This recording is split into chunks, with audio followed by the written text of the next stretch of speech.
tallas, ¿ya? Vamos a ver de que todo esto es lo que nosotros llamaríamos una curva circular compuesta, ¿no? Esa resultaría ser mi curva circular compuesta. Toda esta es mi curva circular compuesta, la que acabo yo de graficar. Esta es mi curva circular compuesta. Pero esta curva circular compuesta es el resultado de dos curvas simples que se han unido. Entonces, miren, aquí yo puedo, a ver, voy a hacerlo un poquito más grueso, aquí está. ¿Ya? Yo puedo ver de que esta curva circular simple, esta es una parte de una curva circular simple, ahí está, una curva circular simple, se está uniendo con otra curva circular simple. De ahí el nombre de curva circular compuesta. Verán ustedes de que esa curva circular que está con amarillo o verde, no se conozco bien, ya tiene un radio R2. Esa es la curva circular simple de radio R2, ¿no? Y lo contrario, yo tendría esta otra curva circular simple de radio R1. Por lo tanto, nosotros vamos a definir y vamos a decir de que la unión de dos curvas circulares simples, ¿ya?, es lo que da paso a la curva circular compuesta, ¿no? Como ustedes ven en este momento en gráficos. Ahora, lo interesante de esto, de estas curvas, es que para esta curva circular que tiene un radio 1 y esta otra que tiene un radio 2, no hay una línea recta que nosotros conocemos como la entretangencia. Esa entretangencia es la línea recta que nosotros consideraríamos. Más bien, desde donde termina una curva de radio R1, continúa directamente la otra curva de radio R2. En una curva circular compuesta, siempre vamos a tener dos radios, ¿no? Y esos radios se calculan. De la misma manera como nosotros calculamos el radio de una curva simple, el radio de una curva compuesta es calculado. Lo interesante es que nosotros reconocemos un punto, ¿ya?, que es el PCC, que significa el punto de unión entre las dos curvas, el PCC. Entonces, igual que cualquier curva circular, tengo el PC de la curva compuesta y tengo el PT de la curva compuesta. Entonces, el PC de la curva compuesta versus el PT de la curva compuesta siempre van a unirse ambas curvas en un punto que se llama el PCC. ¿Ya? Como verán, esta curva circular simple tiene un ángulo de deflexión 1, tiene una tangente 1, tangente de entrada 1. Ahora, la curva circular 2, la curva circular simple 2, también tiene un ángulo de deflexión 2 y también tiene una tangente 2, ¿no? Desde el punto de vista que son curvas circulares simples. Ahora bien, veamos esto. Al unir esta curva con la otra, que me da la curva compuesta, me está dando la tangente larga de la curva circular compuesta, ¿no?, que resultaría ser también ahora la tangente corta de la curva circular compuesta. Miren, tangente larga, tangente corta. Para un ángulo de deflexión delta, donde este ángulo de deflexión delta es el ángulo de deflexión de la curva circular compuesta, ¿verdad? Entonces, cuando yo estoy diseñando una curva compuesta, ¿qué datos necesito? El ángulo de deflexión 1, ángulo de deflexión 2, para así calcular el ángulo de deflexión total. ¿Ya? Necesito el radio 1 y el radio 2 para que de esa forma yo tenga los otros elementos de mi curva circular compuesta. En este caso, una curva circular compuesta resultaría que, miren, aquí yo tengo PI, es el punto de intersección de las tangentes, la tangente larga con la tangente corta. El PC es el principio de la curva compuesta. El PT es el final de la curva compuesta. El PCC, ¿no?, es el punto de unión entre las dos curvas simples.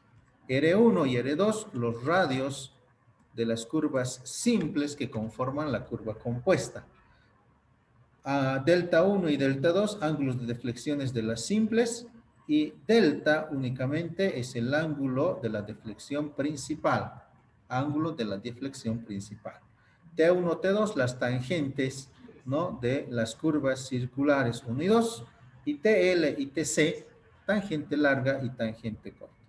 Para trabajar con una curva circular compuesta, solo necesito los elementos radio y ángulo de deflexión de cada curva para que así yo pueda calcular la deflexión principal, ¿no? Y también calcular la tangente larga, la tangente corta. Y de esa manera también conseguir progresivas del PC, del PCC y del PT. No es ninguna novedad una curva circular compuesta, solo es la unión de dos curvas circulares simples. Solamente tenemos estas dos o tres ecuaciones ya adicionales que nos ayuda a calcular nuestros elementos. ¿Estamos de acuerdo? A eso le llamamos una curva circular compuesta. ¿Ya? Podemos tener también una curva circular compuesta, pero con tres radios. Miren, 1, 2, 3. Entonces, una curva circular compuesta es aquel que se caracteriza por tener tres curvas simples. R3, R1, R2, R3. Pero de la misma manera, cuando yo tengo una curva circular compuesta, ustedes observarán que tengo una forma, unas tres formas de acuerdo al valor de los radios. Si el R1 en el primer caso, el R1 es más grande, el siguiente es más grande, perdón, es más pequeño y el tercero más pequeño aún. Va en forma decreciente. Aquí abajo, como ustedes pueden ver, puede ir también de forma creciente. Aquí está yendo de forma decreciente los radios. Aquí está yendo de forma creciente, es decir, va a ir aumentando los radios. Pero puede haber combinaciones donde comienzo con un grande, el siguiente es más pequeño y el siguiente es más grande que el anterior, ¿no? O al revés, comienzo con un mediano, continúo con el grande y termino con el pequeño. O primero con el mediano, luego el pequeño, luego el grande. O primero el pequeño, el grande y el mediano, etcétera. Entonces, tenemos 6 posibles combinaciones para una curva circular con 3 radios. ¿Ya? 3. De estas 6, cualquiera de estos podría dar. ¿De qué depende cuál es la condición ideal para cualquiera de estas 6? Depende, lógicamente, de que nosotros tengamos nuestro radio 1, 2 y 3 que sea más o menos de la estructura que nosotros tenemos aquí, ¿no? Esta estructura, ¿ya? Muy pocas veces, pero vamos a tener una curva con 3 radios. Eso seguramente lo van a hacer cuando estén haciendo una carretera donde tenemos alto tráfico y además unión de muchas vías carreteras. ¿Alguna pregunta tal vez hasta aquí? Un vehículo que está yendo con una gran velocidad y ingresa el auto a esa curva a gran velocidad, ¿ya? Puede resultar que la curva sea tan cerrada y la velocidad muy alta con la que está yendo el vehículo y puede sufrir un desplazamiento lateral o lo que nosotros llamamos un deslizamiento lateral. O en otros lados que se llama simplemente va a salirse de la vía, es decir, se va a ir a un lado, ¿no? Se va a derrapar. En el primer dibujo, ustedes van a ver de que un auto, esta es la característica cuando un automóvil está yendo por un tramo recto. Cuando está yendo por un tramo recto o una curva recta, perdón, una curva donde la vía es plana, entonces voy a tener que este cuerpo, este automóvil, tiene el peso que está ejerciendo sobre el asfalto. Tendríamos lógicamente su fuerza normal, ¿no? Y esto que sería la fuerza de rozamiento entre las llantas y el asfalto. Lo que mantiene a este vehículo en una trayectoria circular sin que resbale es la fuerza de rozamiento, que es la fuerza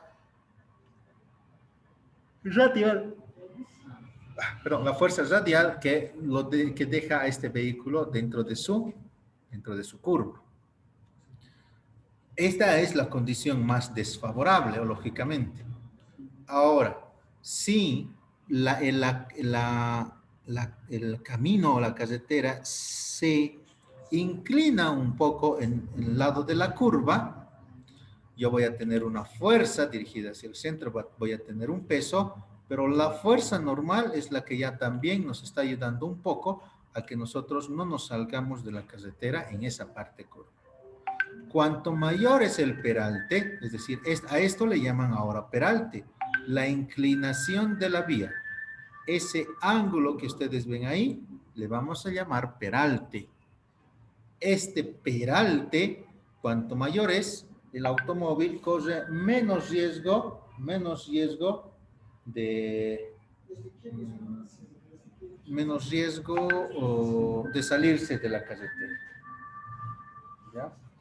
Ahora bien, ¿qué es lo que yo debo hacer? De acuerdo a este peralte o inclinación, la inclinación de la carretera para que pueda sobrepasar la curva, ¿ya? Nosotros vamos a ir calculando las relaciones. Una relación que ustedes han utilizado es la del radio mínimo. El radio mínimo sale considerando esta inclinación que le hemos llamado peralte. El peralte máximo le hemos llamado, y ese es este término, E máximo. Este peralte máximo puede ser entre 7 a 8%, habíamos mencionado, ¿no? Dependiendo de la velocidad de diseño.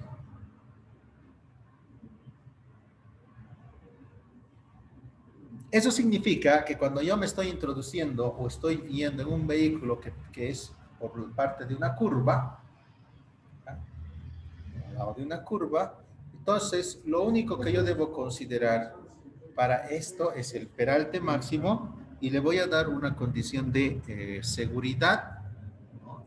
Y hasta de comodidad a nuestra carretera en la parte curva. Muy bien. Ahora, si nosotros analizamos, ¿no?, los peraltes en una carretera, y estoy utilizando el término de peralte, ustedes ven que la carretera no es plana, sino tiene estas inclinaciones, es decir, es como una especie de lomita, ¿no?, la carretera.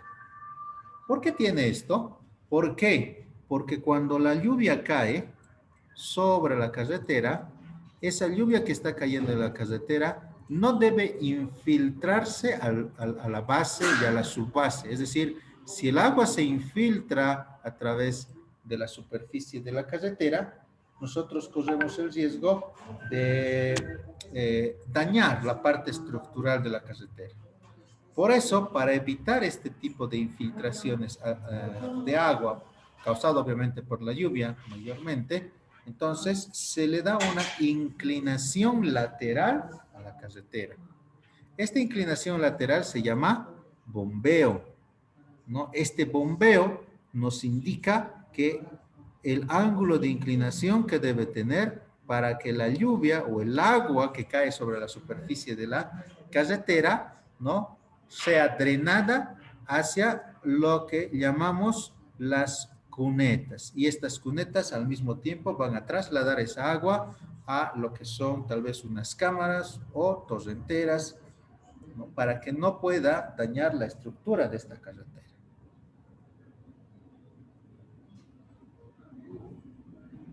Por lo tanto, cuando yo veo que una carretera está yendo en un tramo recto, esto es lo que nosotros vemos. Una carretera que tiene bombeos. Y esos bombeos son 2%. ¿Ya? 2% como mínimo. Ahora, si nosotros estamos en un lugar donde no tenemos mucha precipitación, estaríamos hablando de menos de 2%, pero esos lugares de muy baja precipitación. Ahora, de alta precipitación, este bombeo tendería a aumentar un poco más. Pero el máximo recomendable es 2%. Según la norma, nos indica la norma que podríamos llegar a 2.5% máximo de peralte. pero nosotros trabajemos siempre con 2% porque el 2% considera zonas entre lluviosas y no tan épocas lluviosas con sus épocas secas. Entonces, es una consideración más económica, ¿ya? Por lo tanto, la sección transversal de una carretera tiene lo que se llama una inclinación, llamado bombeo, que tiene la finalidad de escurrir el agua hacia las cunetas y de estas cunetas a las alcantarillas. El peralte es la inclinación que vamos a darle a esta carretera para que pueda pasar con seguridad y comodidad la curva. Entonces, este peralte, ¿no? Tiene el objetivo de facilitar, ahí está, ¿no? Tiene el objetivo de facilitar el desplazamiento de manera segura, ¿ya? Sin peligro de deslizamiento lateral, ¿ya?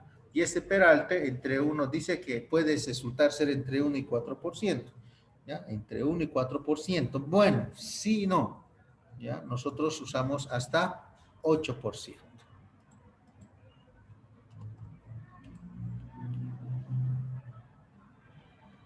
Ahora, nosotros vamos a diseñar lo que llamamos la transición del peralte.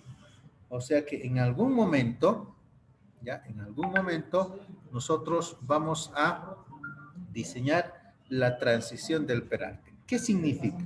Que cuando yo estoy ingresando a una curva, ya, el peralte no se inclina de manera brusca. Miren, aquí ya puede haber un 8% de inclinación, ¿no? De la carretera. Ahí está el 8% de inclinación. Pero no va de manera brusca, sino tiene que ir, ¿no?, desarrollándose el peralte poco a poco hasta llegar al máximo peralte. Y una vez llegando a su máximo peralte, digamos en este sentido, igual salir de ese máximo peralte de manera gradual, ¿no?, que sea cómoda. Entonces, cuando yo hago el desarrollo del peralte quiere decir calcular estas dimensiones. Esta dimensión n, esta otra n, esta distancia de aquí hasta aquí, que le vamos a llamar la longitud de transición, ¿ya? Hasta que nosotros lleguemos hasta el peralte máximo. ¿Ya? ¿Qué pueden observar ustedes? O sea, ¿qué observan en el desarrollo del peralte? Ustedes van a observar qué cosa. Miren, aquí está. Este es el bombeo natural para un trazo recto, como ustedes están viendo aquí.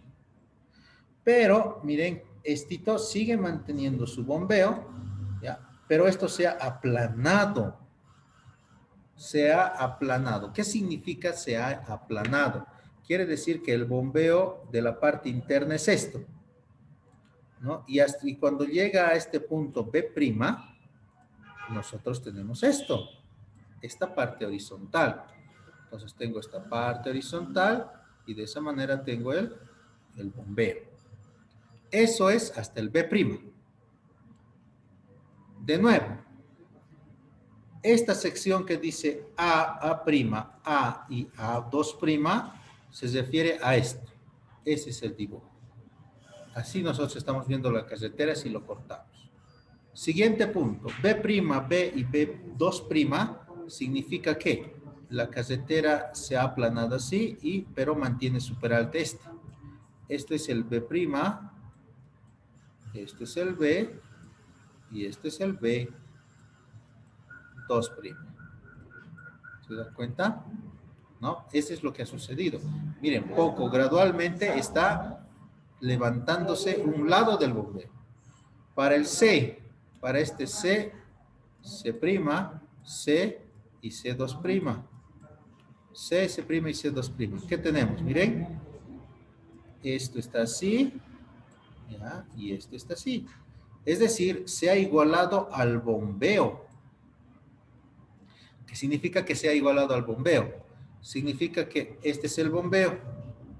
Aquí yo tengo el bombeo, 2%. Generalmente 2%.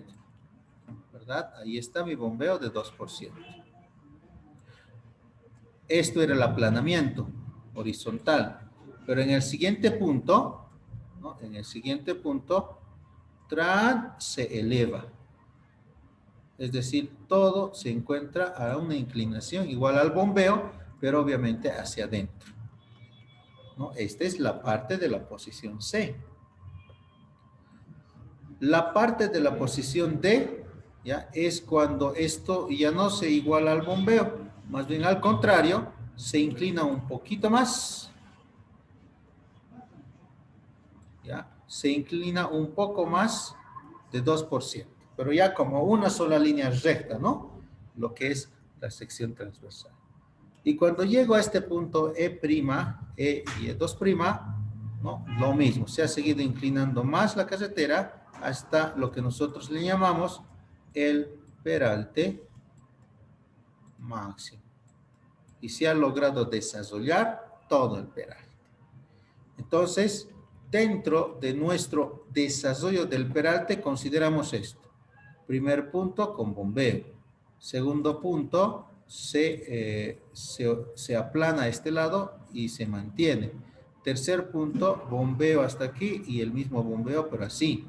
Tercer punto, se inclina más todavía y cuarto punto, se inclina más aún. Entonces, si ustedes pueden imaginar esto, que es el desarrollo del peralte en 3 dimensiones, se van a imaginar como cuando están yendo en una curva y poco a poco la curva se va a ir levantando. A eso nosotros llamamos el desarrollo del peralte. Este gráfico que están viendo al lado, es un desarrollo del peralte cuando el eje de giro es el eje de la vía. Fíjense, los puntitos que estoy marcando, todas esas coinciden con el centro de la vía o el eje de la vía. Entonces, todo está según ese punto. Miren, ahí y ahí. Es decir, ahí por ahí pasa.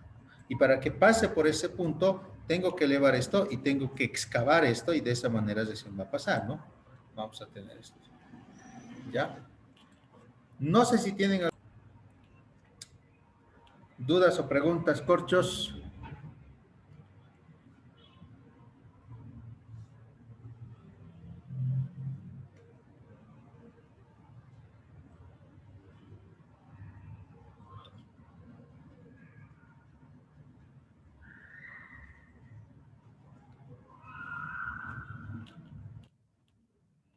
Está Posi Inge. Sí, Inge, se entiende. Inge, vamos a hacer ejercicios de esto, ¿no, Inge? ¿Nos va a enseñar, Inge? Claro, aquí está ya el ejercicio. Para una curva circular simple se tienen los siguientes datos.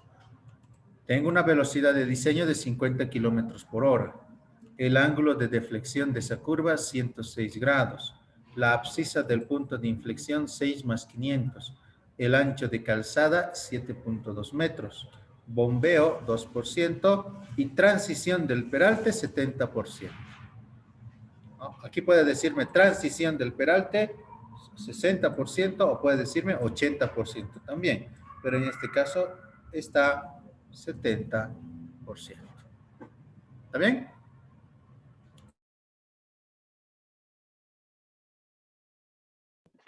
Está bien, Inge.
Ya, muy bien. Ustedes tienen este formulario, ya, y en este formulario ustedes van a ver, ya, de una manera un poco más compacta y más comprensible, cómo vamos a hacer un diseño de un peralte. Ya, vamos a resolver el problema, pero primero les voy a mostrar, y antes de que se corte la parte, ¿no? En el diseño de peraltes, miren, aquí está cómo se hace inclinar al automóvil. Ya. Entonces, la longitud de transición es igual a el ancho de carril, aquí está el ancho de carril, multiplicado por la pendiente máxima, que es el peralte máximo, dividido entre la pendiente relativa a los bordes. Y esa pendiente es relativa de los bordes y depende de la velocidad de diseño. Y va a estar dado por esta tabla, ¿no? De 30 a 50, 0,7, de 60 a 70, 0,6, pero cuidado, este está en porcentaje. Después, la longitud de aplanamiento, como les había comentado, que hemos dicho cuál es el N. Esta longitud de aplanamiento es igual al carril por el bombeo por lo que es la pendiente relativa a los bordes. Ya tengo la longitud de aplanamiento. De acuerdo a todos estos datos, yo debo tener la capacidad de calcular ¿qué cosa? La progresiva del punto A. O sea, todos los puntos, miren. La progresiva, este es el punto A, aquí está el punto B, aquí está el punto C, aquí está el punto D, aquí está el punto E. Entonces, yo tengo que calcular la progresiva de cada uno de estos puntos.